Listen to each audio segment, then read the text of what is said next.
On October 7th, a neighbor of mine texted me and said, "Oh my God, Israel." I got a call from my sister. She said something very severe happened in Israel. There is a war.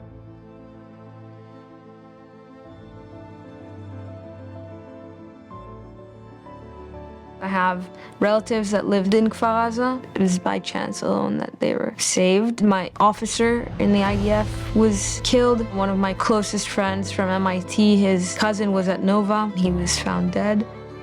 I literally became sick. I really literally became sick. I couldn't breathe. In the first few days, I didn't go to work. As this was happening, I could already start seeing posters and statements from my fellow classmates supporting this and celebrating this, saying things like no more walking on eggshells, it's time for resistance. All of a sudden they were even attacking Jewish people and attacking Israelis. Ostracizing them, telling them, it's just saying the most horrible things.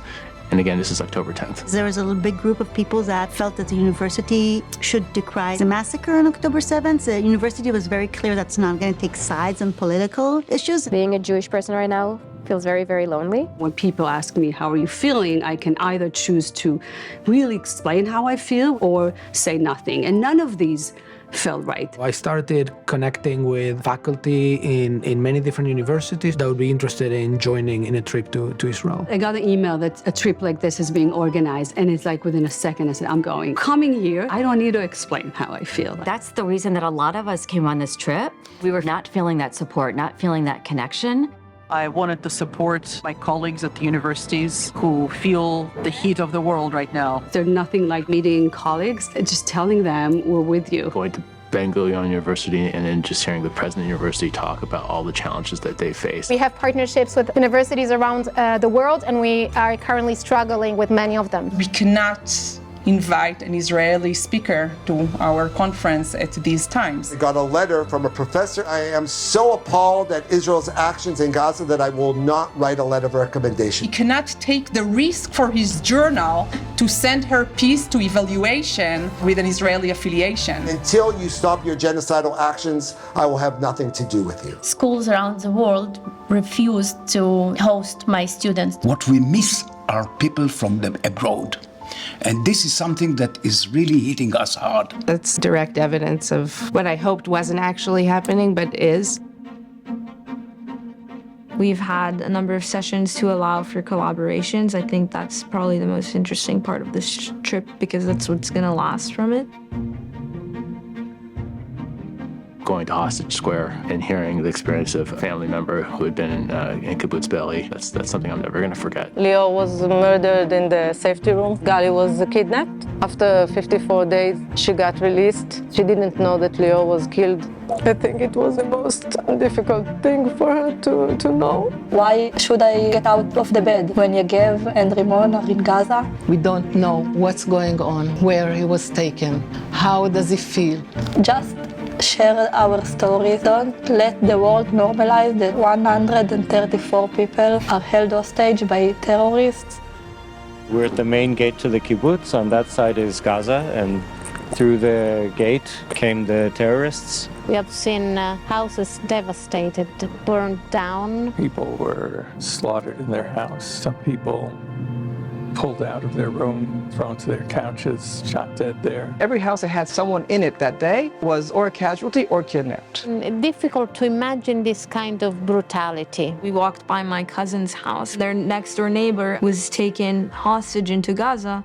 Her two parents killed. Their other neighbors, the father was killed, the daughter was killed, and 3 family members, the mother and 2 children, were taken into Gaza as well. We were talking to one of the few members that's still there in the kibbutz. And at the end, he goes on to say, we want to be friends with those people. We want peace. This is a person who has lost everything, and yet he's expressing a message of solidarity and peace. When Rimon came back, she told us one terrorist took Yegev's guitar. And Yegev said, okay, maybe one kid in Gaza now will be happy and will play on the guitar. This is the story of all the people that believe in love and peace and now are under the tunnels.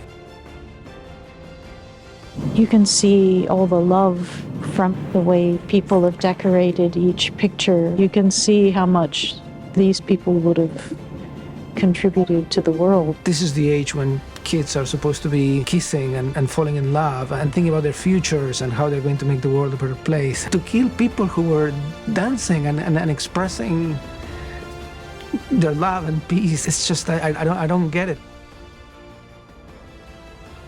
There's so much pain here, it's palpable. It's like a pressure cooker with the valve closed, you know. Despite the collective trauma that the country is going through, every person is expressing optimism and hope for the future. I really connected with that. Like, I just know that, you know, these better days, they must and they will come. We're going through something pretty much inconceivable, but people here are, you know, strong, resilient, and the college is not going anywhere. The students will come back. Hope is always around the corner. I'm a very optimistic person, and I believe we'll do some happy things together. Within the darkest times, we saw the most beautiful part of what this country is all about. Everybody was welcoming us. Everybody was very appreciative of the fact that we were coming here. People said how meaningful this trip is, that we actually are here physically. So I think the solidarity part we've clearly accomplished. We want to thank you. We know it's not easy to come. We really respect it. Thank you very much for coming to Hebrew University. We're delighted to have you here, and we thank you for making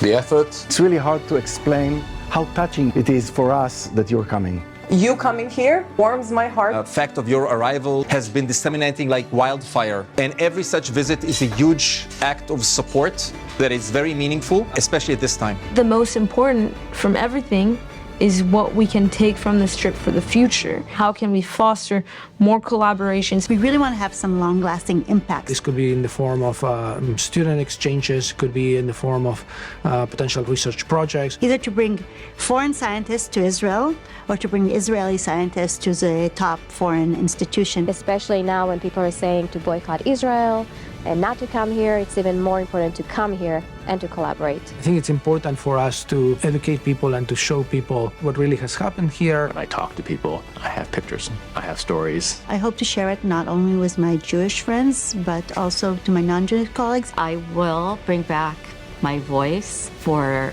all Jews. Yeah, it's a beautiful country. I know it will be strong. It will continue to be, and we're going to be standing strong to support it. I've met all these like-minded pro-Israeli Zionist faculty at all these different universities, and I think we've developed a connection, and I think that we're going to grow from there. This is really just a first step.